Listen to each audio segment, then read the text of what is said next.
Olá, terráqueos, como é que vocês estão? Eu sou o Rogério Vilela, está começando mais um Inteligência Limitada, o programa onde a limitação da inteligência acontece somente por parte do apresentador que vos fala. Sempre trago pessoas mais inteligentes, mais interessantes e com a vida muito mais politizada do que a minha, do que a sua. Ou você mudou? Não, ainda continuo ignorante político.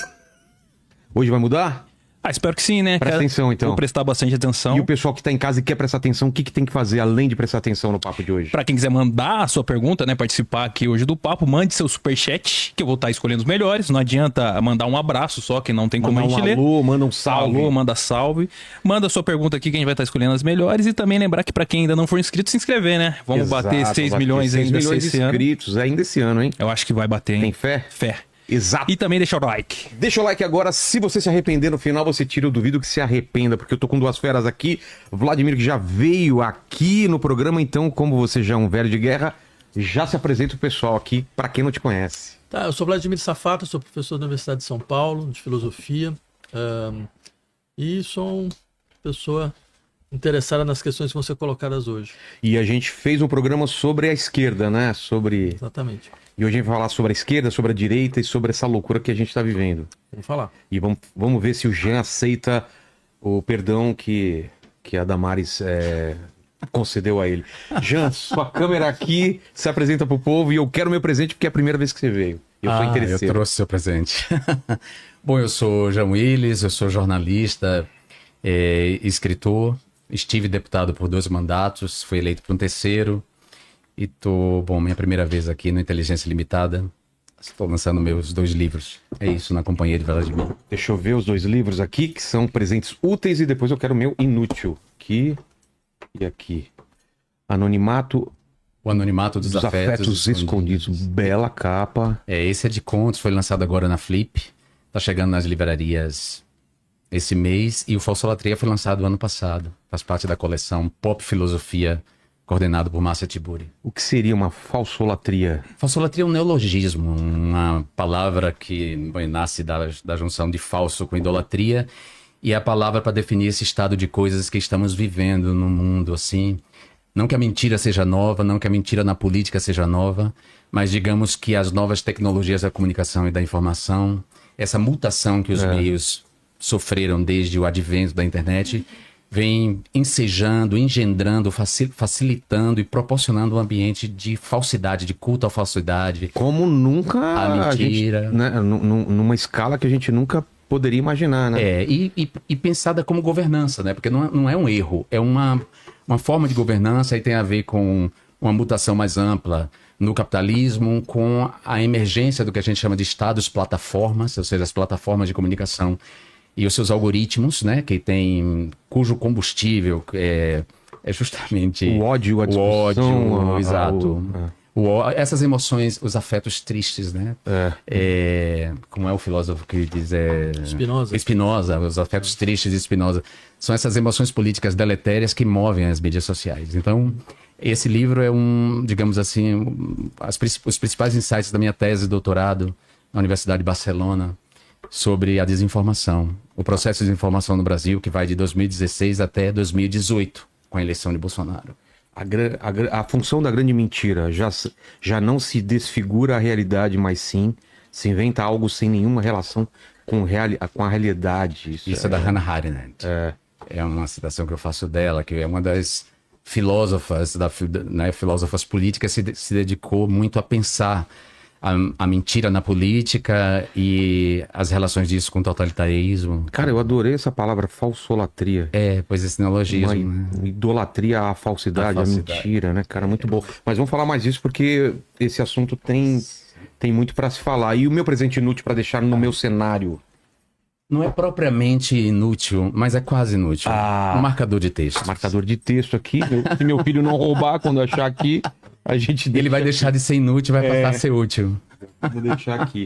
Sejam bem-vindos. Vou começar com o Jean, que é o nosso novato aqui. Queria falar um pouco da tua história. Muita gente sabe, muito pouco sabe da tua participação do BBB, do teu lado político.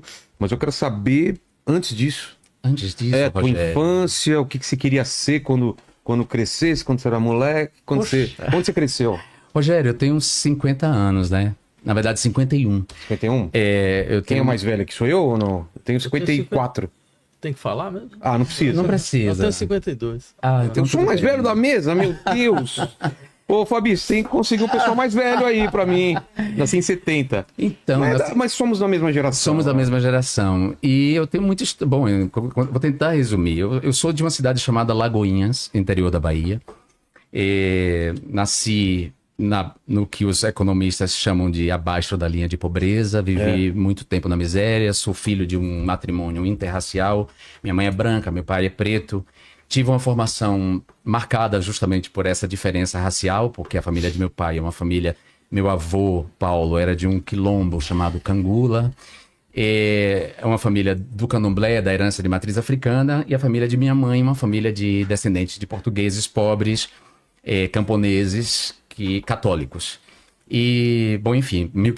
E como eles se conheceram? Como foi essa união? Cara, eles se apaixonaram, se conheceram na cidade. Lá mesmo? Lá mesmo, eu acho que foi o segundo namorado da minha mãe. Minha mãe teve um namorado antes do meu pai. E conheceu meu pai, se apaixonou, casou, teve 7 filhos com ele. É mesmo? Ele morreu muito jovem, morreu com 57 anos. Você tinha quantos anos? Eu tinha 23 quando ele morreu, Tá. 22. Ele... enfim, como muitos homens pretos desse país, marcados pela pobreza e pelo racismo, ele abusava de álcool, enfim, que é uma história que se repete. Eu não quero aqui fazer vitimismo nem drama com a minha história, até porque eu interrompi esse ciclo de reprodução da pobreza, porque a pobreza é uma reprodução. E sem querer defender meritocracia, porque... Ou seja, eu trabalhei muito para chegar uma aqui, exceção, mas eu sou uma exceção e muita gente também me ajudou. Desde a minha mãe, que me cuidou de mim, o cuidado doméstico é um cuidado fundamental para que a gente prospere. Minha mãe, até minhas professoras, todo mundo cruzou meu caminho e foi me indicando, e me ajudando, e me amparando, as pessoas que O que deram... você lembra dessa fase de sua mãe e essas pessoas te educando, te dando um caminho? O que você lembra? Olha, São minha mãe- livros? Livros, assim, os livros chegaram na minha vida pela casa paroquial, pela Igreja Católica. Como eu disse para você, a formação, eu tenho essa formação católica da Teologia da Libertação, a Diocese de Alagoinhas, que tinha 2 paróquias na época, de São Francisco e Santo Antônio, era orientada pela Teologia da Libertação, pelas comunidades eclesiais de base. Então eu fui politizado muito cedo, eu sou muito precoce, eu não gosto muito de falar isso, porque isso virou agora uma moda e um diagnóstico. Na minha época não era um diagnóstico. Eu tenho habilidades especiais, sou uma pessoa com habilidades especiais e aprendi a ler muito cedo, desenho desde criança. Desenha também? Eu também sou desenhista. Sou artista visual. Sério? Com Pô, eu fiz quadrinhos, fiz ilustração. Então, Mas eu já fiz 3 grandes exposições. Pô, e o que você fazia com tinta, óleo, tinta acrílica? Eu pinto com acrílico, óleo, com pastel seco, pastel oleoso. Acrílico eu prefiro que seca mais rápido, você vai colocando várias camadas, né? Óleo aquela... Não, óleo que a gente permite que a gente coloque várias camadas, porque demora pra de secar. A gente pode refazer um quadro. Exato. Um em acrílico você não refaz. Não, você vai passando camada e vai secando. Mas essa coisa de virar um artista visual se deu no exílio, de virar um artista visual. Porque de criança era só brincadeira? Eu desenhava no chão com palito de fósforo. Eu queria... Sério? Eu queria desenhar, né? Mas assim, a pobreza, e minha mãe é uma mulher muito objetiva, uma capricorniana pragmática, que sabia que eu tinha que trabalhar muito cedo. Eu comecei a trabalhar com uns 10 anos de idade, eu com 10, meu irmão com 9, para ajudar em casa, vendendo algodão doce nas ruas. Então minha mãe era muito prática, ela deixou claro que isso não era para mim, quer dizer... se dependesse da minha mãe, eu estaria em Alagoinhas, provavelmente, com um emprego, Você lembra disso? Tipo, Claro. Isso não vai dar em nada? Ela disse claramente pra mim, isso não é pra você. Sério? Quando eu disse pra ela que eu queria ser desenhista, artista, ela virou pra mim e falou, esqueça, isso não é pra você. Minha mãe não acreditou quando eu liguei pra ela de Salvador pra dizer que eu tinha passado no vestibular da Universidade Federal da Bahia. Era uma coisa tão distante Era pra ela. muito distante da minha família toda. Alguém entrar na Universidade Federal da Bahia, que era assim... E no curso de comunicação, que era um curso bastante elitizado em 95. Concorrido. Muito. Era o segundo curso mais concorrido depois de medicina. Então era, assim, ela ficou tão chocada, ela não acreditava que eu tinha passado no vestibular. Mas ficou feliz, claro. Claro que ficou feliz, mas para ela era uma coisa assim, inimaginável. E essa minha transformação acabou transformando toda a minha família, Mas meus você, irmãos. mas você começando a trabalhar cedo, qual que era a tua ambição? Você chegava a ter ambição ou, tipo, era o dia a dia Claro, só? claro que eu tinha O ambição. que você imaginava fazer? Difícil falar porque eu não quero cair no messianismo, não quero cair no misticismo, embora seja muito místico. É, você tem esse lado sobrenatural. Eu tenho esse lado místico, tenho sim.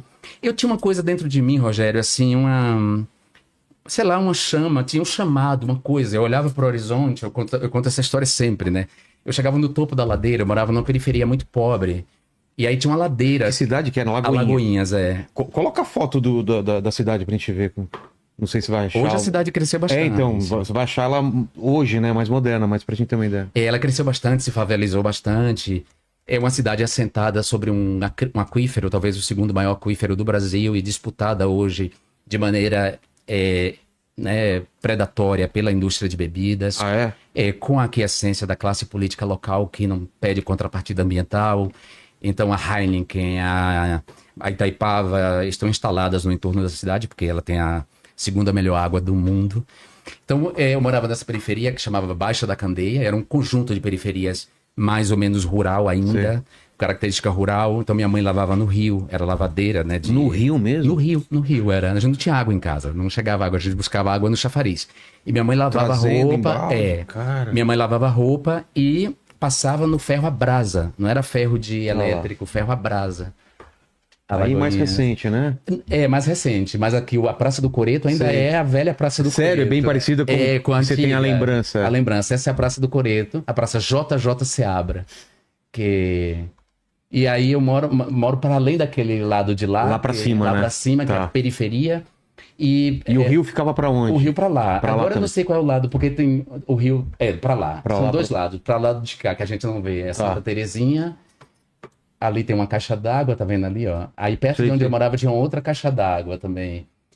Enfim. E aí eu sentava no topo dessa ladeira, assim, com mais ou menos com uns 9 anos, 8. E eu olhava uma linha de luzes no horizonte. E eu achava que ali era Salvador e que eu ia para Salvador. E que eu ia sair de Alagoinhas. Mas não era Salvador? Não era, eram as luzes da Brespel, que era Mas não importa, na sua cabeça.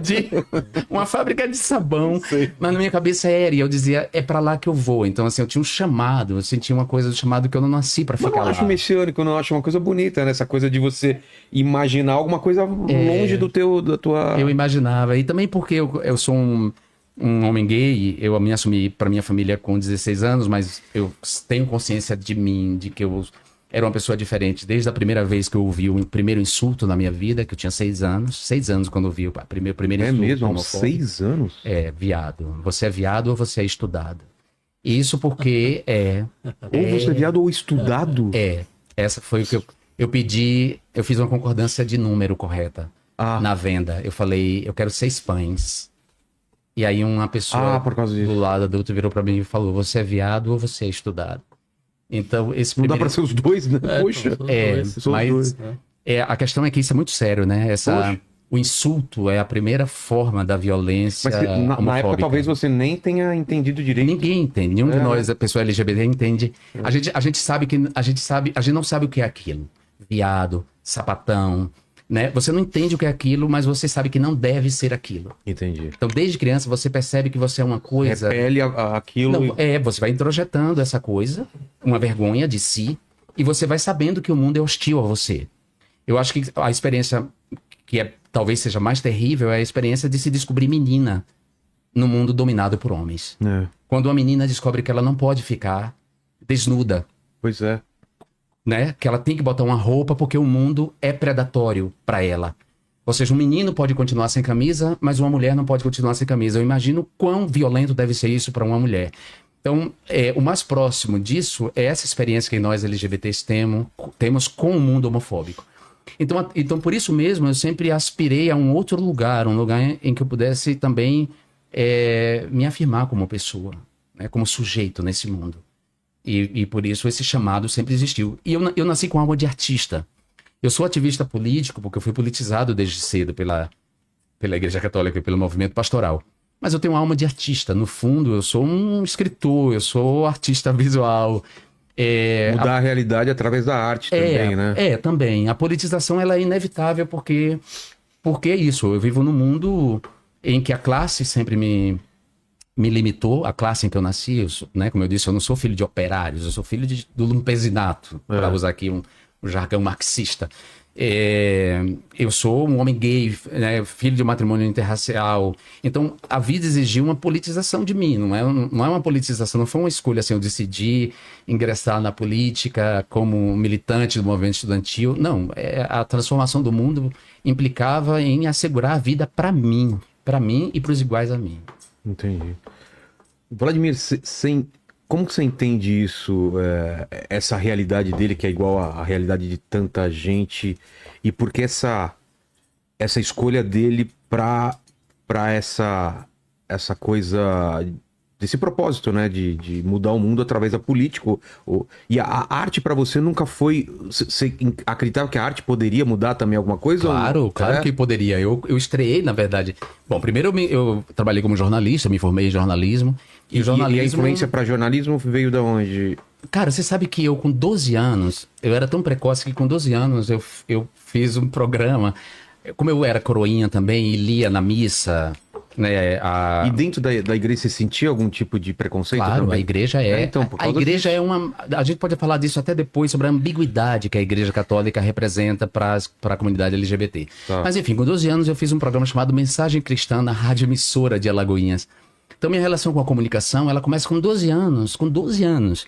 E depois, o jornalismo foi o lugar em que eu encontrei para estar mais próximo das palavras e, portanto, daquilo que eu queria, que era trabalhar com as palavras, com as artes, e a minha vontade de comunicar. Então, eu fiz jornalismo por isso. Eu sou formado em programação. O ensino médio parece uma loucura, parece outra vida. Eu estudei numa escola para alunos superdotados, o Colégio Técnico da Fundação José Carvalho, que era uma escola com um modelo pedagógico diferente, ensino individualizado, não tinha professor em sala de aula, era uma coisa bem diferente. Eu fui selecionado num processo seletivo rigoroso. De 80 candidatos do todo o Nordeste, só 25 foram aprovados, eu estava entre eles, e ali eu fiz o que hoje seria ciência da computação, ou ciência da informação. E aprendi, sou programador de computador, e quando eu fui para Salvador... Na época, aquelas linguagens, Basic... Eu programei em linguagem C, em Pascal, DBasic, COBOL... E a última linguagem que eu programei foi Clipper for Windows. Cara, é outra vida isso mesmo, cara. É outra vida, são muitas encarnações. Nossa. E aí eu deixei esse emprego que eu ganhava super bem como programador, porque não era um mercado saturado, não existia ainda os metadados e a inteligência artificial que programa, ou seja, éramos nós que programávamos, direto com a máquina. Eu troquei tudo isso por um estágio na Tribuna da Bahia, que era o jornal mais à esquerda que tinha na Bahia, como jornalista, porque era o que eu queria fazer. E aí, desse estágio, eu continuei como jornalista. Depois fui trabalhar no Correio da Bahia. Bom, é isso. Então, eu estreiei como um escritor, ganhando o Prêmio Copene de Cultura e Arte em 2001, com o meu primeiro livro, cujos contos estão nesse livro aí. O Anonimato. A gente recupera, porque são 25 anos desses contos, que são contos, parece que foram escritos ontem. E sobre temas que estão na moda hoje, mas que naquele momento não estavam tão na moda, né? Então eu sempre achei que a arte pode mudar. E eu já desenhava naquele momento, mas era uma coisa que eu só mostrava para mim. E no exílio eu comecei a fazer de maneira mais pensada, mais elaborada. Você coloca até uma sugestão de trilha sonora. Trilha sonora. Porque eu sou muito ligado à música, Rogério, também, assim. Muito, muito. Faço também, por diletantismo, já dirigi vários shows de artistas da música. Vamos. Não sei se a gente vai ter tempo de falar o que ele não fez ainda, né, Vladimir? Ainda tem mais 50. Mas você tinha noção de que você estava à esquerda, a um lado progressista, ou era simplesmente natural isso aí? Bom, eu acho que qualquer pessoa com decência humana básica acaba se colocando mais ao lado da esquerda, né? Essa ideia de esquerda e direita, ela tem... Mas tinha esse conceito na sua cabeça naquela época? Na época já existiam, os termos já existiam, por exemplo. A teologia da libertação era de esquerda. Total. E a Bíblia pastoral, que era a Bíblia que a gente utilizava, por exemplo, a edição pastoral, que era uma edição da Vozes, de capa azul, era uma edição com notas de rodapé, buscando relações entre os evangelhos e o marxismo. Sério? Claro, porque o que a gente chama de comunismo que ganha esse nome depois, já era praticado por Jesus, de certa forma, nos evangelhos, né? Pelo menos os 4 evangelhos canônicos Sim. que contam a história dele, contam a atitude dele em prol do coletivo, em defesa das minorias, a postura dele contra... De igualdade. De igualdade, contra a concentração de riqueza, a famosa passagem de Lucas, do evangelho de Lucas, quando ele diz que é mais fácil um camelo passar por buraco de uma agulha do que um rico entrar no reino dos céus. Ou seja, Larga tudo e me segue. a defesa dos oprimidos é anterior à existência da terminologia esquerda e direita, que o Vladimir pode explicar melhor, que nasce na Revolução Francesa, digamos assim, essa Sim. noção. Pela posição, né? Mas a minha politização já foi uma politização de esquerda. Eu fui politizado à esquerda sabendo que eu era de esquerda e sabendo quais eram os valores da esquerda. Inclusive me colocou em rota de colisão com meu pai, que era, apesar de um homem preto, de um homem pobre, era um homem preto pobre de direita e com muito racismo internalizado. Então um embate sério que eu tive com meu pai foi na eleição de 89, eu não votava, eu tinha 13 anos, mas eu fazia campanha pro Lula. Eu queria que o Lula ganhasse as eleições. E ele era Collor doente. Cara. Então imagine o que é isso, você ter um pai que é um homem preto, pobre, e que era de direita, ele sim não tinha consciência de que ele estava posicionado à direita e que ele estava do lado dos opressores dele. Ele não tinha essa consciência, porque ele estava forjado, a subjetividade dele, os preconceitos estavam todos ali internalizados. Mas eu tinha consciência e eu batia de frente com ele por isso. Então eu sou um homem de esquerda desde que eu me entendo por gente e gosto de ser de esquerda. Tem gente de esquerda que não me considera de esquerda porque eu não pertenço a uma esquerda marxista clássica. Eu tenho uma Essa forma... esquerda mais radical? Não é que seja radical, porque tem uma esquerda marxista. A tua visão é mais...